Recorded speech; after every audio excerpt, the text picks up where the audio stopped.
समय चल रहा, ऐसी कोई बात नहीं है कि हम आराम से कहीं अभी तक काम करने का मौका मिला हो। बहुत कोशिशें की, बैठे अलग अलग बातें भी की। हो सकता है कुछ कहीं ना कहीं, मैं तो पहले भी ये बात कही थी, मैंने पहले भी कहा था, हो सकता है कोशिश में हम लोगों की तरफ से कसर रही हो, हम उसके लिए भी तैयार रहे, हमेशा रहे। आगे भी हम ये चाहते हैं कि ये तो भाई ये सरकारी संस्था है, जब कोई बोर्ड नहीं रहता तब भी सरकार इसे चलाती है, कभी ये किसी के उससे बंद नहीं हो सकती। उसी आधार में जो व्यवस्थाएं हैं उन व्यवस्था के अनुसार शासन ने 31 मार्च 2026 तक के बजट का अनुमोदन किया है और इस आशय के साथ के लगन से और धैर्य के साथ सब विकास की कार्य करेंगे। मैं आप लोगों को बताना चाहता हूँ, इन 2 सालों में 88 काम सिविल के हुए, अलग अलग वार्डों में क्या क्या काम हुए उन सबकी लिस्ट है। हमने ये वो सूची अलग अलग वार्डों के काम की भी है। इसके अलावा एक ट्रामल सेंटर बहुत बड़ा जो यहाँ हमारे यहाँ है डंपिंग ग्राउंड, उसमें जो काफ़ी कूड़ा इकट्ठा हुआ है, बार एनजीटी के निर्देश आते हैं, उसके लिए ट्रामल प्लांट लगाया गया। केवल बजट ना होने की वजह से 4 महीने हम लेट हो गए, क्योंकि वहाँ में ट्रांसफार्मर खरीदना था। उस ट्रांसफार्मर लगने के बाद हमारी सप्लाई चालू होगी, वो चालू हो जाएगा और वो जो कूड़े का ढेर है, उम्मीद करते हैं वो 3 महीने के अंदर अंदर हम सब व्यवस्था बिल्कुल हो जाएगी। वो कूड़े का खाद बना के और ये नगर पंचायत के लिए आमदनी का साधन है।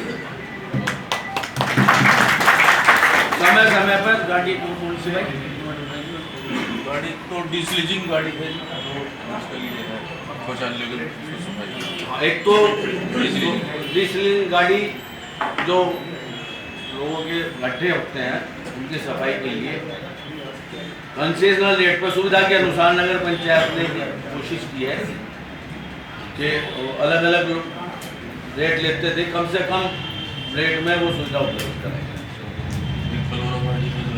बोलेरो गाड़ी पे काफ़ी लोगों की डिमांड थी, कस्बा बहुत बढ़ गया, शमशान घाट एक है। कभी कभी ऐसी परिस्थितियाँ कभी भी आ जाती, मान लिया कब्रिस्तान की भी दूरी ज़्यादा है, मान लिया आदमी का कुछ अलग तरह की स्थिति है, तो यहाँ एक पुरानी बोलेरो गाड़ी खड़ी थी 5-6 साल से, उसे मॉडिफाई करा के उस पर सब वाहन को तैयार कराया गया है। अगर कहीं ऐसी भी परिस्थिति कहीं हो कि उसकी ज़रूरत पड़े तो हर वक्त उपलब्ध और निःशुल्क है, उसका कोई शुल्क नहीं है।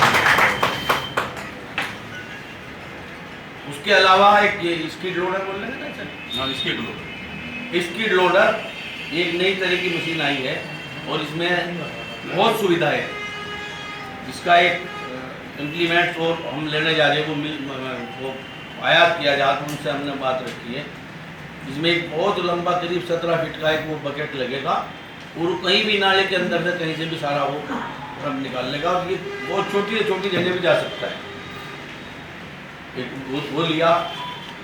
उसके अलावा जो टाइड एंड टाइड में जो आते हैं ग्रांट, उनसे जो भी ऐसी सुविधा जरूरत पड़ी नगर पंचायत की, एक कीपर लिया, 2-3 चीज़ें और हैं, क्या कहें, हाँ।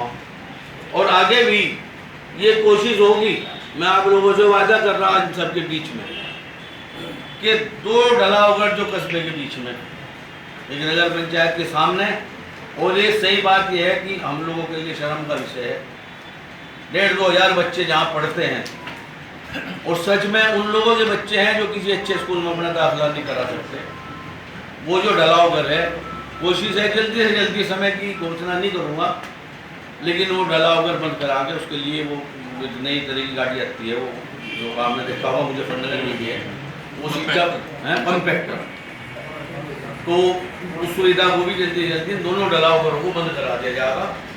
जो बच्चे वहाँ बदबू में निकलते हैं, बच्चे तमाशा बदबू रहता है नगर पंचायत के सामने,